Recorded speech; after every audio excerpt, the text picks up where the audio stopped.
Smartphone তো আমরা সবাই ইউজ করি এবং আমাদের স্মার্টফোনের প্রবলেমের মধ্যে সবচেয়ে কমন প্রবলেম হচ্ছে ব্যাটারি প্রবলেম। একটা সময় 8-10 দিন ব্যাটারি ব্যাকআপ পাওয়াকেও যখন কমন ভাবে নেওয়া হতো, অথচ এখন 8-10 ঘন্টা ব্যাটারি ব্যাকআপ পাওয়াকেও ভাগ্য মনে হয়। আজকে কথা বলবো ব্যাটারির ব্যাকআপ নিয়ে, ব্যাটারির কেয়ার নিয়ে, ব্যাটারির টিপস অ্যান্ড ট্রিক্স এবং কিছু মিথস নিয়ে। Welcome viewers, this is Arctech YouTube channel. সবাইকে স্বাগত জানাচ্ছি টেক ব্রিফের আজকের এপিসোডে।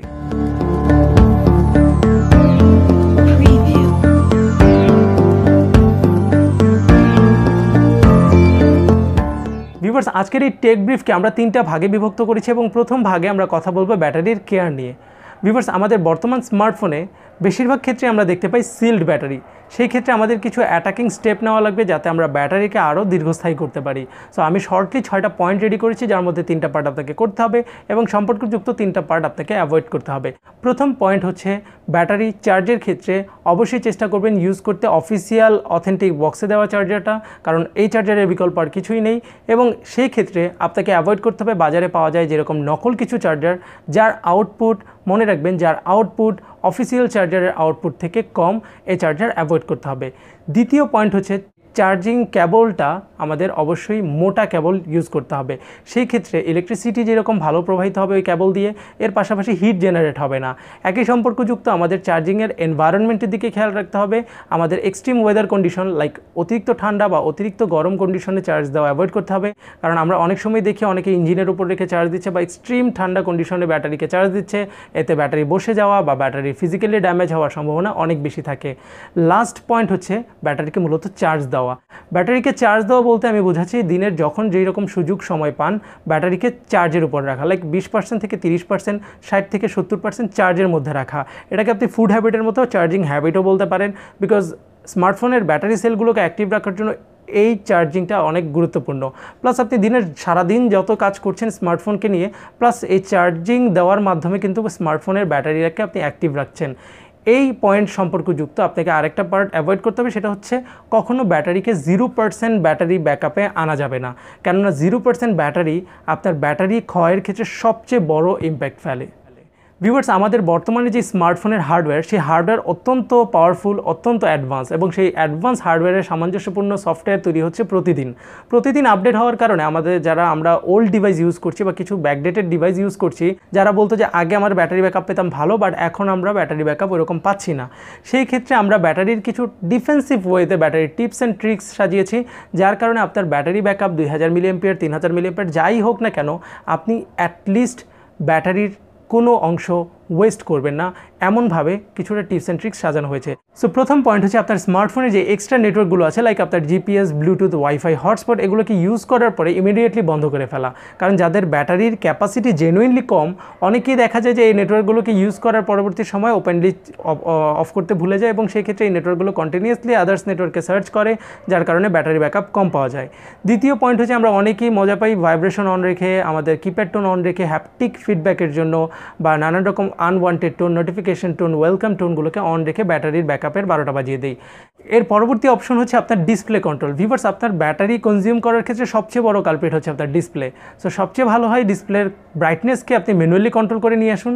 এতে দুইটা লাভ। তো অটোমেটিক ব্রাইটনেস আপনাকে একদিকে কিছুটা বেশি ব্রাইটনেস দিয়ে ব্যাটারি চার্জ কনজিউম করায়, দ্বিতীয়ত ওই অটোমেটিক ব্রাইটনেস দেওয়ার জন্য যে লাইট সেন্সর ইউজ করা হয়, সেই লাইট সেন্সর আপনার স্মার্টফোনের ব্যাটারির চার্জ কনজিউম করে।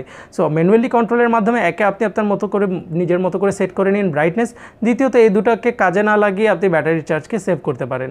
এর পরবর্তী পয়েন্ট হচ্ছে স্মার্টফোনের যে অটোমেটিক আপডেট সার্ভিস, বিভিন্ন সময় প্লে স্টোর থেকে সফটওয়্যার আনওয়ান্টেড টাইমিংয়ে আপডেট হওয়া শুরু করে, এটা অনেক সময় ব্যাটারি কনজিউম করে। প্লাস অটো আপডেট চালু করার কারণে প্রায় রীতিমতো নিয়মমাফিকভাবে স্মার্টফোন ওই সফটওয়্যারগুলো আপডেটের জন্য সার্চ করে, অ্যান্ড দ্যাট ইজ ওয়াই আপনার স্মার্টফোনের ব্যাটারি কিন্তু অনেক সময় আমরা কনজিউম হতে দেখি। এর বাইরে স্মার্টফোনের যে ওয়ালপেপারের ক্ষেত্রে আমরা নানান রকম অ্যানিমেটেড লাইভ ওয়ালপেপার ইউজ করি, এটাকে অ্যাভয়েড করা যায়। অ্যামোলেড বা সুপার অ্যামোলেড ডিসপ্লে ইউজার হলে সবচেয়ে বেস্ট সলিউশন হচ্ছে ব্ল্যাক মুড, ডার্ক মুড অথবা টোটালি ব্ল্যাক একটা ওয়ালপেপার ইউজ করা, যার কারণে আপনি স্মার্টফোনের থেকে সবচেয়ে বেশি ব্যাটারি ব্যাকআপ পাবেন এবং কোনো ব্যাটারি ওয়েস্ট হবে না। এর বাইরে আপনি স্মার্টফোনের ভিতরে যদি কোনো প্রকার পাওয়ার সেভিং অপশন থাকে, সেটাকে কাজে লাগাতে পারেন। তবে এক্ষেত্রে কোনো third party power saving software না ইউজ করা বেটার, এতে আপনার প্রসেসরের কাজ বাড়িয়ে দিয়ে উল্টো ব্যাটারি কনজিউমই করবে। এর বাইরে স্মার্টফোনের কিছু গেস্টের সুবিধা আমরা পাই, যেটা স্মার্টফোন কেনার সময় সেলসম্যান আমাদের কেএসপি দেখিয়ে স্মার্টফোন সেল করে দেয়, এবং আমরা দেখি যে আমাদের সি লেখলে অমুক ফাংশন, কে লিখলে অমুক ফাংশন আমরা পেয়ে যাই। এর কারণে যে ব্যাটারি কনজিউম হয় সেটাকে আপনি অফ করে দিয়ে ব্যাটারিকে সেভ করতে পারেন। এর বাইরে কিছু সময় আমরা দেখি যে ওকে গুগল, হে সিরি বলে আমাদের যে ভয়েস অ্যাসিস্ট্যান্টকে আমরা সাপোর্টে নেই, এক্ষেত্রে এই ভয়েস কন্ট্রোল অপশনটাকে অফ করে দিয়ে আপনি ব্যাটারি কনজিউম থেকে বেঁচে যেতে পারেন। এর বাইরেও আমাদের স্মার্টফোনে কিছু নেটওয়ার্ক সাপোর্টেড সফটওয়্যার বা সোশ্যাল নেটওয়ার্কিং সাইটের ব্যাকগ্রাউন্ড ডাটা রেস্ট্রিক্ট করে অটোমেটিক নোটিফিকেশন থেকে বাঁচতে পারবেন, একই সাথে আপনার ব্যাটারি চার্জও সেভ হবে। সো এই ছিল আমাদের ব্যাটারি টিপস অ্যান্ড ট্রিক্স, যেগুলো ফলো করার মাধ্যমে ব্যাটারির 2 গুণ আপনাকে ব্যাকআপ দিবে না, বাট যা ব্যাটারির ক্যাপাসিটি আপনার তা 100% ইউজ করতে পারবেন। এবার আমরা তৃতীয় পর্যায়ে চলে আসি, কিছু ব্যাটারির মিথস নিয়ে কথা বলি, যেগুলো আমরা রীতিমতো অভ্যাসে দাঁড় করিয়ে আমরা একদম বাস্তবসম্মত বানিয়ে ফেলেছি। এবং এই ব্যাটারির মিথসগুলোর মধ্যে সর্বপ্রথম যেটা চলে আসে সেটা হচ্ছে স্মার্টফোন কেনার পর বক্স থেকে খুলে 8 থেকে 10 ঘন্টা সবার আগে চার্জ দেওয়া কম্পালসারি, দিতেই হবে, কোনো কথা নেই। এটা একদম ভুল ধারণা। স্মার্টফোন কেনার পরে এমন কোনো রুলস অ্যান্ড রেগুলেশন নেই যে আমার স্মার্টফোন কেনার পরে সেটাকে 8 থেকে 10 ঘন্টা চার্জ দিতেই হবে। তবে চার্জ দিলে ক্ষতি না, বাট আমি আপনাকে সাজেস্ট করব স্মার্টফোন কেনার পরে বক্স থেকে খুলুন, সেটিং ঠিক করুন, নিজের মতো ইউজ করুন। যদি দূরে কোথাও যেতে চান, ব্যাটারি যদি ইমিডিয়েট কম পান, আপনি মন চাইলে চার্জ দিতে পারেন, বাট এরকম কোনো রুলস নেই যে 8 থেকে 10 ঘন্টা দিতেই হবে। তৃতীয় পয়েন্ট হচ্ছে আমরা কোনো প্রকার থার্ড পার্টি চার্জ ইউজ করতে পারবো না। That is wrong. আমি ব্যাটারি কেয়ারিংয়ে বলেছি যে আপনি সবচাইতে বেশি চেষ্টা করুন অফিসিয়াল, অথেন্টিক, অরিজিনাল চার্জারটি দিয়ে চার্জ দেওয়ার ক্ষেত্রে, বাট আপনি থার্ড পার্টি বেশ ভালো কিছু চার্জার বাজারে আছে যেগুলোর আউটপুট আপনার অফিসিয়াল চার্জারের আউটপুটের সমান, যদি মিল হয় অথবা বেশিও হয়, ফাস্ট চার্জারও হয়, কোনো প্রবলেম নেই, আপনি ইউজ করতে পারবেন ভালো ব্র্যান্ডের। তবে ওই যে নকল চার্জার ইউজ করা যাবে না। এর বাইরে আরেকটা পয়েন্ট হচ্ছে আমাদের স্মার্টফোনকে কখনো ওভারচার্জ করা যাবে না। অ্যান্ড এই মিথসটা নিয়ে আরও কিছু নতুন সাব মিথস তৈরি হয়ে গেছে, লাইক স্মার্টফোন বাস্ট হয়ে যাবে, স্মার্টফোনে কানে ওই সময় ফোনে ধরা যাবে না, নানান রকম, এবং চার্জটা হচ্ছে ওভারচার্জ করা যাবে না। That is wrong. আমাদের মডার্ন স্মার্টফোনগুলোতে ওভারচার্জ প্রোটেকশন দেওয়া আছে। আপনি চাইলেই ইজিলি স্মার্টফোনকে 100% কি সারা রাত আপনি চার্জ দিতে পারেন, এবং স্মার্টফোন 100%-এর পরে আর কোনো চার্জ নেবে না।